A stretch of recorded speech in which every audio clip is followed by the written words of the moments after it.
I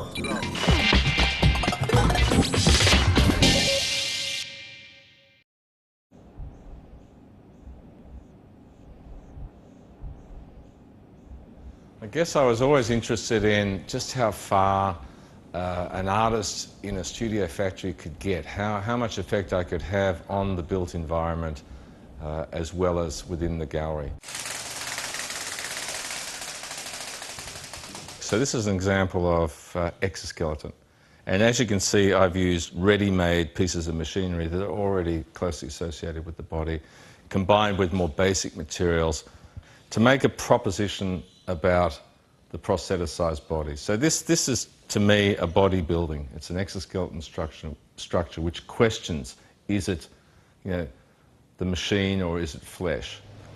The interesting thing is, at the scale of the body, if we question where the body begins, we start to think of ourselves more in tune with technologies, not literally like cyborgs, but it's a better understanding of where we stand in relation to architecture.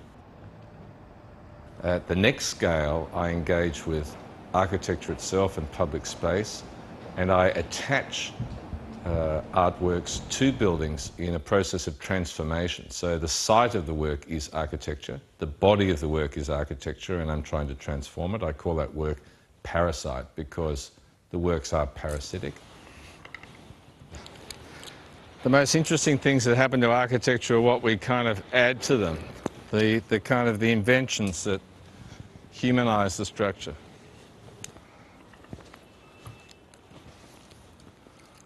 It's kind of fitting that I'm pulling down clothing as well as looking at these parasitic structures, because that's really what the work's all about, how you make architecture work. This is one of my bridges in Leichhardt in Sydney, and I consider bridges the parasite sculptures of public space. And they do help to make public space more porous, because in this instance, they're taking people from this side of the freeway to the other side of the freeway. And they're linked with my freeway work. I've designed 18 freeways, the sound walls, the various architectural prosthetics attached to those freeways in order to make them work better in relation to public space.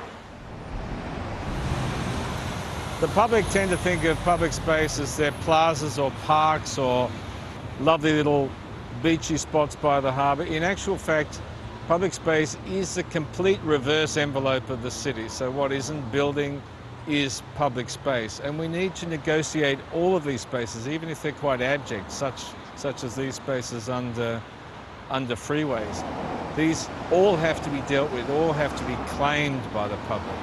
And my philosophy is not only to claim these sorts of spaces and make them better, and make the road spaces better, but to take public space right back inside architecture itself.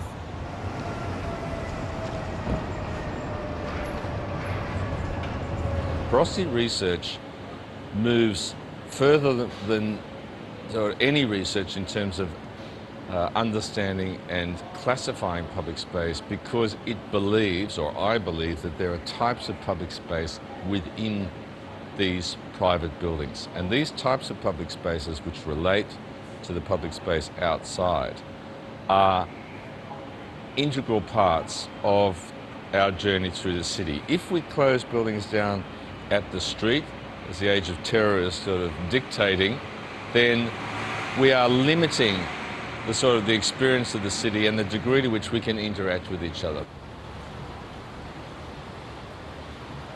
During the process of doing this research, we went into possibly 30 buildings within a range of zones, and simply went up and down lifts and found the floors at which we could sort of exit. What I'm looking for is some sort of public convenience, if any, to occupy. If not, it's an interesting place to be in the city. All of these journeys were mapped, catalogued, times were taken, and over a period of 3 years I built an index system which could measure how porous a building is. These sort of secretions out of buildings that come from the research link up with other buildings and sort of hold hands, and they simply start to tell us where it is that we might need to do something in the three-dimensional transformation of public space. So here you see a model that finds and represents in blue all the spaces that might be developed as parasitic forms. And in this case, onto George Street, you see a little blue hub here, which actually, on this more detailed model here, becomes the possibility of a new monorail station. If we are to survive another 100 years in this city, we need massive and increased systems of movement of people above the ground. The ground plane is too heavily occupied. We need multiple ground planes. We need public space to be infiltrating at a range of levels, and not in a polite way. The great thing about the monorail is that it's so impolite.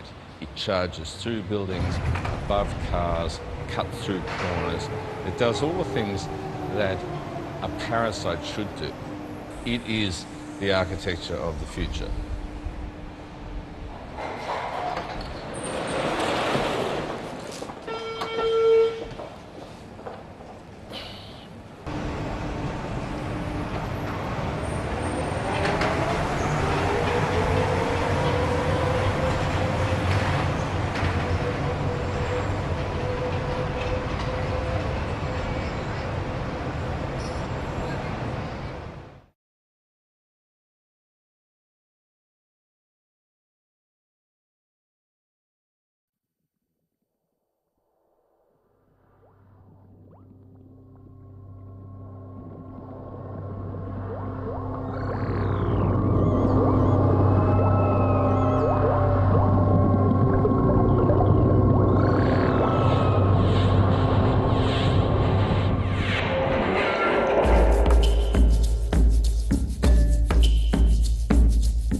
Hi, welcome to the wonderful world of industrial design.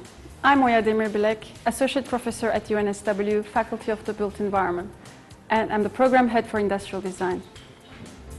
Industrial design involves the research, design and development of a whole range of consumer and capital products. Of course, these could be as varied as telephones, transportation devices or systems, kitchen appliances, medical equipment, toys, educational tools, exhibition systems, you name it. We believe in leading-edge experimental design and research focusing on human beings, sustainable lifestyles and innovative futures. Of course, achieving that idiom is half the fun. And that's the daily challenge for our students, finding real solutions to real human needs and making stuff work. Hi, I'm Josh, and this is my design major project. It's called Eve, and it's a home energy monitoring device. Basically, it uses lighting signals and physical interaction in order to draw people into the process of saving energy around the home. Hi, my name is Min Kong, and this is Genie, was my final project. Genie is intuitive computing, designed to be more familiar for those who find computing technology alien. An industrial designer is responsible for the impact his or her product will have on nature, human health and society, and it is crucial that he or she always keep that in mind during the creative process.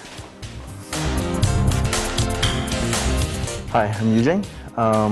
Just as much as I wanted to become a designer, I love music as well. So as a final project, I tried to incorporate both music and design. What I was trying to do here with this product is to develop a system for adults who want to learn the guitar but have no prior musical education.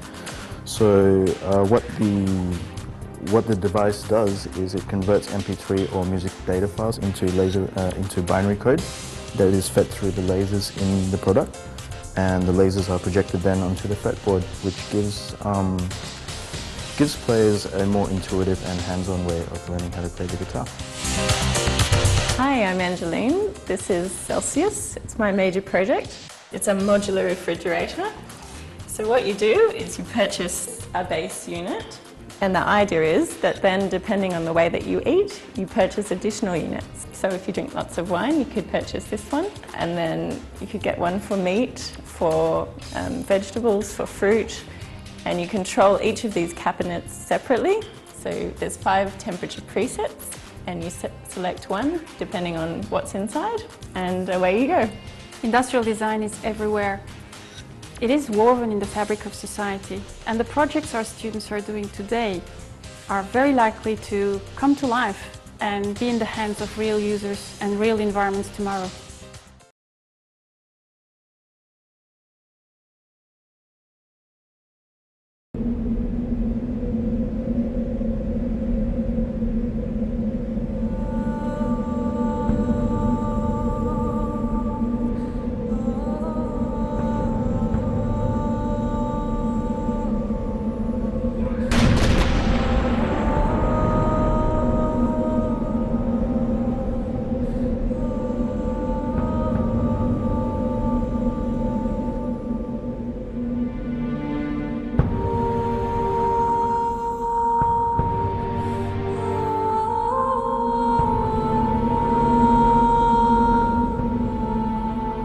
Visualizations of processes related to explosions or bullet trajectories are some part of my work that I'm doing.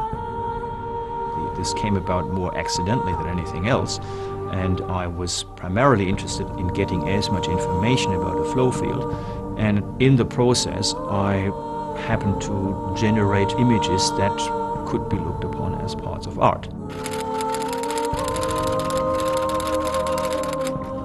I wouldn't consider myself an artist by no means, and it's nature that does the art, and I'm just there to capture it. Instead of a brush or a chisel and a hammer to sort of sculpture something or some other tools, I use optical equipment to capture this. So I visualize something that is also invisible at the beginning. The visualization of flows, of air flows is difficult in the sense that air is transparent. With the advent of high-speed video cameras that allow you to take these pictures of these very transient, very fast-moving phenomena with frame rates of up to 1 million frames per second.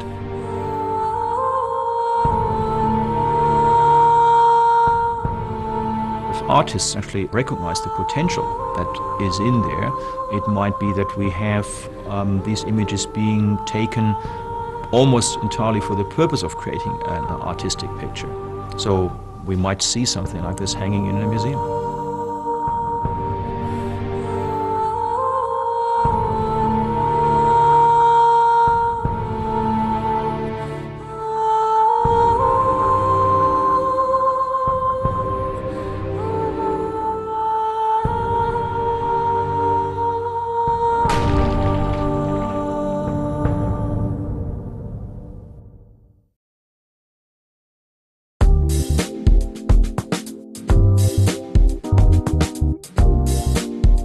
I'm Anton Grimes, I'm an industrial designer at the University of New South Wales, and this is my final design project, the Link scooter system.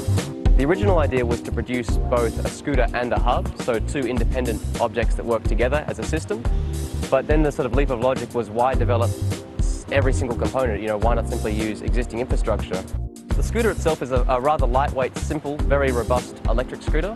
So it's 100 watts power, so it doesn't require registration, and it's just a single person use with a foot pedal control to go forwards or to brake. To make it to the finals of the Dyson Award is, pretty significant. I entered that along with 90 other students, and I've now made it down to the final 13 along with another 4 students from New South Wales. Okay, so the way the system works is that the users are issued with a card, which they press up against the interface, at which point it brings up a screen. They select which one of the 3 scooters they want to use. They touch it, it pops out, at which point they fold up the scooter and assemble it using that release mechanism here. They can then ride it to the next destination, at which point they see another hub and they can return it by just clipping it straight back into the unit where it's recharged for the next user. This project right now is really still a student concept idea. It does have a lot of things that do need to be resolved about the way it's used and particularly legal requirements to make it production ready. But I have had a lot of interest from overseas and just from online blogs as well, people discussing the idea and how they'd like to see it and what changes they think are necessary. So it's been good to see a lot of feedback internationally as well about how they'd see it sitting in a different environment that's not Sydney. Single biggest challenge of the project, I think it was probably in getting it to fit and suit an already existing system, so getting my design to work with what was already on the streets. Okay, so a key part of this project was also looking at the need for independent movement when people needed it. So imagine being able to hire a scooter from a pole like this and not have to wait on buses or timetables and simply take it right to the destination, return it to any other pole, dock it, recharge it, and then it's ready for the next user.